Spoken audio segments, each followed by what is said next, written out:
Episode 4 के and तक तो यही लगता है कि सब निपट गए, लेकिन नहीं, पिक्चर अभी बाकी है। एपिसोड 5 की शुरुआत वहीं से होती है जहां एपिसोड 4 खत्म हुआ था, जहां सिर्फ अकेला लोकी बचा है। बाकी सब कहां गए? तो बाकी सब अपने पुराने टाइमलाइन में लौट गए हैं, जहां से टीवीए ने सबको उठाया था। लोकी फिर से टाइम स्लिपिंग करने लगा है और इसी वजह से लोकी अपने फ्यूचर वेरिएंट और पास्ट वेरिएंट के सामने ही टाइम स्लिपिंग करने लगता है। लोकी टीवीए की बुक उठा लेता है और फिर धीरे धीरे टीवीए स्पॉइल होने लगता है। फिर हमें 1962 का ब्रांच टाइमलाइन दिखाया जाता है, जहां हम केसी को देखते हैं जिसका नाम फ्रैंक मॉरिस था। ये एल्काट्रेज जेल से फरार हो रहा है। केसी के जेल से निकलते ही लोकी उससे मिलता है, लेकिन केसी को तो कुछ याद ही नहीं है।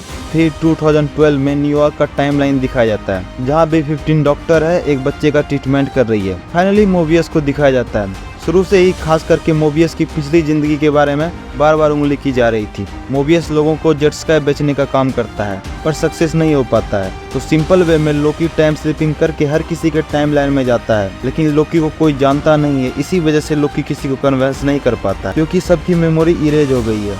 फिर टीवीए का टेक्निकल मास्टर ओबी को दिखाया जाता है, जो कि राइटर है और ये साइंस फिक्शन नॉवल को लिखता है। ओबी की एक बुक है जिसका नाम है जाटन कंटेंट जैन, और जिसे ओबी खुद ही खरीदता है, क्योंकि और किसी को ये बुक पसंद नहीं है। एक ओबी ही है जो लोकी की बातों का यकीन करता है। लोकी टेम्परल रूम के फटने से पहले के समय में जाना चाहता है ताकि सब ठीक कर सके। इस चीज के लिए लोकी को अपने टाइम स्लिपिंग को कंट्रोल करना होगा। लोकी कोशिश करता है पर कुछ नहीं होता है। लोकी के टाइम स्लिपिंग को ठीक करने के लिए पिछले एपिसोड में ओबी और मोबियस ने जो टेम्परल ओरा वाला कॉन्सेप्ट बनाया था, उसी को फिर से रिपीट करने का प्लान ओबी बनाता है, लेकिन इस बार सब लोगों को एक साथ इकट्ठा करके। लोकी टीवीए की बुक ओबी को देता है और ओबी उसे पढ़ के लग जाता है टाइम पैड बनाने में। पहले ये बुक विक्टर टाइमली को रमोना ने दिया था, उसने अलग ही जुगाड़ लगाया था। फिर ये बुक ओबी को मिला है। ओबी इससे टीवीए को क्रिएट करने में लोकी की हेल्प करेगा। लोकी मोबियस के पास जाता है, जहां मोबियस अपने बच्चे केविन और सन की हरकतों से बहुत परेशान है। लोकी मोबियस से मिलता है। इसी बीच ओबी प्रकट हो जाता है टाइम पैड से, जिसे बनाने में उसने 19 महीने लगा दिए। ओबी को घर बदलना पड़ा, जॉब छूट गई और बीवी भी। टाइम पैड बनाने के बाद ये लोग सबको इकट्ठा करते हैं और पहुंच जाते हैं 2022 में। फिर लोकी को सिल्वी की याद आती है। लोकी सिल्वी को लेने के लिए जाता है उसके टाइमलाइन में।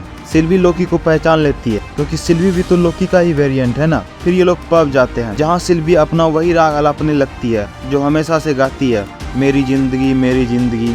इसी बीच लोकी थोड़ा सेंटी हो जाता है, क्योंकि वो अकेला है। उसे उसके दोस्त वापस चाहिए, मोबियस चाहिए, ओबी चाहिए, सब चाहिए, क्योंकि लोकी उन सब के बिना अकेला है। सिल्वी उसके साथ नहीं आती है। बाद में जब सिल्वी को समझ में आता है कि सच में पूरे मल्टीवर्स की लगी पड़ी है, तो ये टाइम पैड का यूज करके लोकी के पास जाती है, जहाँ लोकी सबको अपनी पुरानी लाइफ में लौटने को बोलता है। तभी सिल्वी आती है और ज्ञान देती है कि सब खत्म हो रहा है। इसी बीच कैसी भी स्पॉइल हो जाता है और धीरे धीरे सब खत्म हो जाता है सिवाय लोकी के। और इसी वक्त लोकी टाइम स्लिपिंग को कंट्रोल करना सीख जाता है। फिर लोकी टाइम स्लिपिंग करके वहीं पहुंच जाता है जहाँ टेम्परल रूम फटने वाला था। फिर से एपिसोड वहीं खत्म हो जाता है जहाँ एपिसोड 4 खत्म हुआ था। इस एपिसोड में टीवीए के सारे इंपॉर्टेंट लोगों की पिछली जिंदगी को दिखाया। हो ना हो विक्टर टाइमली भी जिंदा हो, अगर लोकी पास्ट के टाइमलाइन में गया हो, वो भी ब्लास्ट डोर खुलने से पहले, तो हो सकता है कि नेक्स्ट एपिसोड में लोकी विक्टर को बता दे, अगर तुम हीरो बने तो तुम निपट जाओगे। तो हम लोगों को टेम्परल रूम को ठीक करने के लिए कुछ और जुगाड़ लगाना होगा। तो मिलते हैं नेक्स्ट वीडियो में। जय हिंद।